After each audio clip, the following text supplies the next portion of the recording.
स्वर्गीय दीपा पाटील यांच्या पुण्यतिथीनिमित्त वाशी येथे एका भव्य व भावनिक कार्यक्रमाचे आयोजन करण्यात आले। या कार्यक्रमात समाजातील सर्व स्तरातील नागरिकांनी सहभाग नोंदविला। उपस्थितांचा उत्साह आणि सहभाग हेच या कार्यक्रमाचे यश होते। कार्यक्रमात 10वी आणि 12वी उत्तीर्ण झालेल्या गुणवंत विद्यार्थ्यांचा गौरव करण्यात आला। या सत्कारातून नव्या पिढीला प्रोत्साहन देण्याचा प्रयत्न केला गेला। विद्यार्थ्यांना प्रमाणपत्र, गौरवचिन्ह आणि अभ्यासासाठी प्रेरणादायक पुस्तकांचे वाटप करण्यात आले। त्याचबरोबर ज्येष्ठ नागरिकांना छत्रांचे वाटप करण्यात आले, ज्यामुळे समाजातील वयोवृद्धांची काळजी घेतल्याचे उदाहरण घालून दिले गेले। या कार्यक्रमात दशरथ भगत यांच्या रिक्षा युनियनच्या स्टिकरचे अनावरण माजी खासदार संजीव नाईक यांच्या हस्ते करण्यात आले। यानंतर सर्व रिक्षांवर हा स्टिकर लावण्यात येणार असून तो एकता आणि ओळखीचे प्रतीक ठरणार आहे। माजी खासदार संजीव नाईक यांनी सांगितले की विमानतळ सुरू झाल्यानंतर हजारो रोजगारांच्या संधी निर्माण होतील। स्थानिक विद्यार्थ्यांसाठी विशेष अभ्यासक्रमाची सुरुवात करण्यात आली आहे। आजच्या कार्यक्रमाच्या निमित्तानं खास करून विद्यार्थी तरुणांना आम्ही सांगू इच्छितो की तुमच्यासाठी खूप मोठी दालनं लवकरच खुली होत आहेत। साधारण 13 ते 14 हजार लोकांना डायरेक्ट नोकरी या विमानतळाच्या माध्यमातून होतोय। एक्सपोर्ट आणि इम्पोर्ट झोन होतोय। या ठिकाणच्या माध्यमातून होणाऱ्या ज्या विविध युनिव्हर्सिटीज येत आहेत, आंतरराष्ट्रीय युनिव्हर्सिटीज या ठिकाणी येत आहेत, मेडिसिटी या ठिकाणी येते, या सर्व सुविधा सुख सुविधा देताना लोकांची, तरुणांची, स्किल नॉन स्किल लोकांची आवश्यकता लागणार आहे। 30,000 पासून तर 3 लाख रुपयापर्यंतच्या पगाराच्या नोकऱ्या या ठिकाणी उपलब्ध होणार आहे। माझं सर्वांना सांगणं आहे की चांगलं शिक्षण घ्या, चांगलं प्रशिक्षण घ्या आणि मग रोजगाराची निर्मिती होईल। आणि म्हणून दशरथ भाऊ, मी असेल, माननीय नाईक साहेब असतील, आम्ही सर्वांचा प्रयत्न आहे की स्थानिक भूमिपुत्र प्रकल्पग्रस्तांना तर नोकरी मिळालीच पाहिजे, परंतु इथला जो स्थानिक नागरिक आहे, मग तो कुठल्या धर्माचा आहे, जातीचा आहे, वर्णाचा आहे, याच्याशी आम्हाला घेणदेण नाहीये, तो नवीन मेकर आहे, त्याला सुद्धा याच्यामध्ये प्राधान्य मिळालं पाहिजे, ही आमची भूमिका आहे। आणि म्हणून भविष्यामध्ये अशा सर्व गोष्टींची उपलब्धता असताना आपल्या तरुणांनी याच्यामध्ये चांगला भाग घ्यावा, सहभाग घ्यावा। आणि या निमित्तानं हे नवी मुंबई शहर माननीय प्रधानमंत्री साहेब जे 5 ट्रिलियन इकॉनॉमी करण्याचं, विकसित भारताचं जे स्वप्न आहे ते साकार करण्यासाठी नवी मुंबईचं मोठं योगदान असणार आहे। नवी मुंबईचं नाव आहे, परंतु त्याचं शहरवासियांचं योगदान असणार आहे। आणि म्हणून आपण सर्वांनी एकत्र येऊया, देशाला मोठं करूया। आजच्या निमित्तानं सर्वांना या ठिकाणी शुभेच्छा। दशरथ भगत यांनी आपल्या भाषणात सांगितले की दीपा पाटील हे आमचे प्रेरणास्थान होते। त्यांनी आमच्या जमिनींसाठी व हक्कासाठी झुंज दिली। त्यांच्या विचाराचा वारसा पुढे नेणे हीच खरी श्रद्धांजली आहे। देशातील शेतकऱ्यांचे आणि कष्टकऱ्यांचे नेतृत्व दिवंगत दीपा पाटील साहेबांना स्मरण आणि कोटी कोटी प्रणाम। त्यांच्या स्मृतिदिनी आज आम्ही या ठिकाणी ज्येष्ठ नागरिकांचा सत्कार आणि गुणवंत विद्यार्थ्यांचा गुणगौरव सत्कार या ठिकाणी आयोजित केलेला आहे। दीपा पाटील साहेब हे देशातील शेतकरी आणि कष्टकऱ्यांचे नेते आहेत आणि दीपा पाटील साहेबांचं नाव नवी मुंबई एअरपोर्टला लागलेलं ती घोषणा बाकी आहे। आणि हे जे नामकरण आहे दीपा पाटील साहेबांचं नाव या विमानाला लागणं हा देशातील शेतकरी आणि कष्टकऱ्यांचा गौरव आहे, त्यांचा सन्मान आहे, त्यांची आयडेंटिटी आहे, त्यांची प्रतिष्ठा आहे।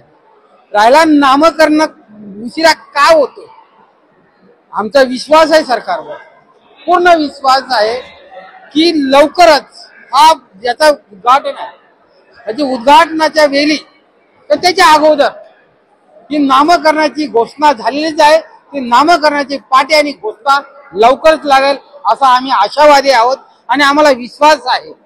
आणि ह्या दिनानिमित्त आज आम्ही विविध रॅली, विविध उपक्रम, सामाजिक उपक्रम केलेले आहेत, जेणेकरून दीपा पाटील साहेबांचे जे विचार आहेत ते विचार सतत लोकांच्या प्रेरणा मिळावी, लोकांना प्रेरणा मिळावी, लोकांना बळ मिळावं, म्हणून ही जी त्यांची स्मृती त्या निमित्ताने आम्ही जागृत करतो।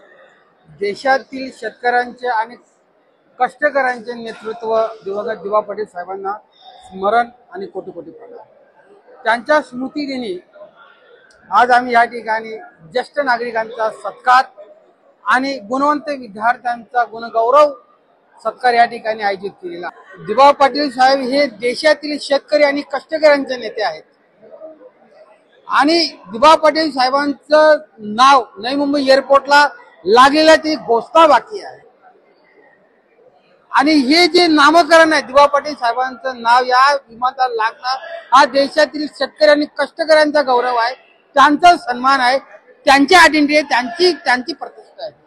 राहिला नामकरण उशिरा का होतो, आमचा विश्वास आहे सरकारवर, पूर्ण विश्वास आहे की लवकरच हा ज्याचा उद्घाटन आहे त्याच्या उद्घाटनाच्या वेळी तर त्याच्या अगोदर ही नामकरणाची घोषणा झालेलीच आहे. ती नामकरणाची पाटी आणि घोषणा लवकरच लागेल असा आम्ही आशावादी आहोत आणि आम्हाला विश्वास आहे. आणि ह्या दिनानिमित्त आज आम्ही विविध रॅली, विविध उपक्रम, सामाजिक उपक्रम केलेले आहेत, जेणेकरून दिवा पाटील साहेबांचे जे विचार आहेत ते विचार सतत लोकांच्या प्रेरणा मिळेल, लोकांना प्रेरणा मिळावी, लोकांना बल मिळावं, म्हणून ही जी त्यांची स्मृती त्या निमित्ताने आम्ही जागृत करतो. या कार्यक्रमात सांस्कृतिक कार्यक्रमाचे आयोजन करण्यात आले होते. स्थानिक कलाकारांनी पारंपरिक आगरी कोळी लोकनृत्य गीते सादर करून वातावरण भारावून टाकले. या सादरीकरणातून स्थानिक संस्कृतीचे जतन आणि संवर्धनाचे महत्त्व अधोरेखित झाले. कार्यक्रमास नवी मुंबई, रायगड व ठाणे जिल्ह्यातून आलेल्या विविध आगरी कोळी समाजाचे प्रतिनिधी, सामाजिक कार्यकर्ते, महिला मंडळाच्या अध्यक्षा, युवक मंडळाचे सदस्य आणि स्थानिक नगरसेवक मोठ्या संख्येने उपस्थित होते. संपूर्ण कार्यक्रम भावपूर्ण वातावरणात शिस्तबद्ध आणि एकात्मतेच्या भावनेने पार पडला. मैं कॉन्फिडेंटली बोलता हूँ और गर्व से बोलता हूँ, दिया जाएगा नहीं दिया जाएगा नहीं, हम लोग लेके ही रहेंगे. अगर दिवा पाटिल साहब के लिए हम लोगों ने जो लड़ा किया है, इतने साल से लड़ रहे हैं, ये मुंबई, नवी मुंबई, पालघर, रायगढ़ जिला से लोगों का सपोर्ट मिल रहा है. आज मेरे बाजू में ट्रॉम्बे के, कुलाबा कफ परेड के भुवनेश्वर धनु जी है, यहाँ के विजय वर्लीकर जी है, गवान के साहब है, प्रमोद कोली सर है, वो माहौल कोलीवाड़ा से है. वो जो लड़ा चालू है, हम लोगों को मालूम है कि आने वाले दिन में सरकार दिवा पाटील साहब का नवी मुंबई इंटरनॅशनल एअरपोर्ट के लिए नाम दे. आणि तेवढ्यासाठी आमचा असलेला हा समाज, तळागाळातला समाज, हा कष्टकरी समाज जो समुद्रावर शेती करतो, तो समाज आज आम्ही एकवटून त्यांचं नाव हे नव्या मुंबईच्या विमानतळाला नॅशनल नव्हे तर इंटरनॅशनल झळकलं गेलं पाहिजे. म्हणून आम्ही ज्या काही आमच्या याने जो लढा दिलेला आहे आणि तो सक्सेस होण्याचं कार्य हे फक्त केंद्र आणि राज्य शासन करणार आहे असं आम्हाला त्यांनी ग्वाही दिलेली आहे. आणि फक्त आम्हाला एवढंच सांगायचं आहे की जर दिवा पाटलांचे सर्व स्मरण करून आणि या सर्व गोष्टी त्यांच्या प्रेरणेने, ते जे आमचे जे दीपस्तंभ आहेत त्या स्तंभाच्या प्रेरणेने आम्ही आमचं आयुष्य तर काढलेलंच आहे, परंतु पुढच्या पिढीला देखील आम्ही एक संदेश देऊ इच्छितो की दिवा पाटलांच्या मार्गदर्शनाखाली त्यांच्या असलेल्या शिकवणीनुसार आपल्या समाजाची सेवा करावी, देशाची सेवा करावी. रायगड म्हणा, पालघर म्हणा, डहाणू इथून सर्वांनी सपोर्ट केलेला आहे. त्या विमानतळाला नाव मिळाला पाहिजे, कारण त्यांचा एवढा मोठा त्याग आहे. 12% त्यांनी 12.5% लोकांना फायदा करून दिलेला आहे आणि त्यांनी जो योगदान दिलेलं आहे त्या योगदानाला न्याय मिळणं हा अत्यंत गरजेचं आहे. आणि ते आता डॉक्टर संजीव नाईक यांनी सुद्धा सांगितलं की संपूर्ण माहिती दिली की दिवा पाटलांचं विमानतळाला नाव हे देण्याचं सगळं प्रस्तावित झालेलं आहे आणि त्याबद्दल आम्ही फार आनंदी आहोत. आणि अभिमानाने आम्ही सांगू शकतो की दिवा पाटील यांचं नाव मिळालं तर खऱ्या अर्थाने या वाशीकरांना, पनवेलकरांना खऱ्या अर्थाने न्याय मिळेल. आणि मी दिवा पाटील अमर रहे म्हणून. व्हिडिओ जर्नलिस्ट पुरुषोत्तम सह पंकज बेनवंशी यांचा रिपोर्ट, नवी मुंबई.